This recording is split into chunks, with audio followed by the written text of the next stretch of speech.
Hi, hello, നമസ്കാരം. ഇന്നേ ഉച്ചയ്ക്കൊരു cinema കണ്ടു. അപ്പോൾ ഇച്ചിരി ഉറങ്ങിപ്പോയി, ഇച്ചിരി ക്ഷീണമായിപ്പോയി. അതുപോലെ ഉറങ്ങിക്കളഞ്ഞേ ആ സിനിമ. അപ്പോൾ ചാനലിലേക്ക് സ്വാഗതം. MEC, മാറുന്ന ചിന്തകൾക്കൊപ്പം എൻ്റെ ചിന്താഗതിയും. ഇന്ന് ഉച്ചയ്ക്ക് ഞാൻ ആശീർവാദ് സിനിമാസിൽ ഒരു സിനിമ കണ്ടു. ഓടും കുതിര ചാടും കുതിര.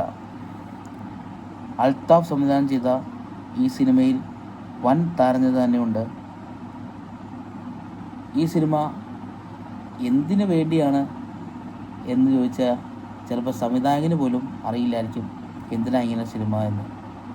ഈ സിനിമയിൽ ഉള്ള താരനിര ആരെന്ന് ചോദിച്ചാൽ ഫഹദ് ഫാസിൽ, കല്യാണി പ്രിയദർശൻ,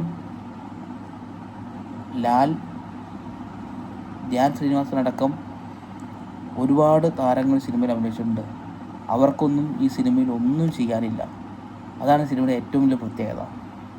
കാരണം ആർക്കും അഭിനയിക്കാനില്ല എന്നതാണ് ഈ സിനിമയുടെ ഏറ്റവും വലിയ പ്രത്യേകത. ഒന്നുമില്ലാത്ത ഒരു സിനിമ.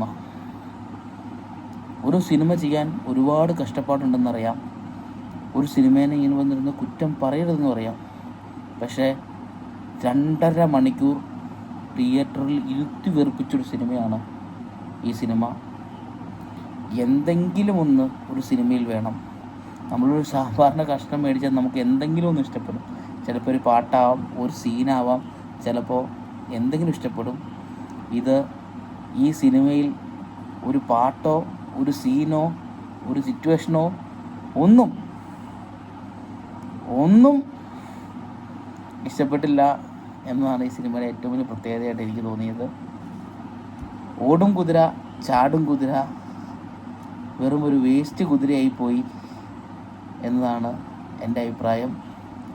ഇനി ഇങ്ങനെ ഉള്ള സിനിമകൾ എടുക്കാതെ നല്ല നല്ല സിനിമകൾ ഉണ്ടാവട്ടെ എന്ന് മാത്രം പറഞ്ഞുകൊണ്ട്, ഇതെൻ്റെ മാത്രം അഭിപ്രായമാണ്, നിങ്ങൾക്ക് വേണമെങ്കിൽ തിയേറ്ററിൽ പോയി കാണാം എന്ന് മാത്രം പറഞ്ഞുകൊണ്ട് നിർത്തുന്നു.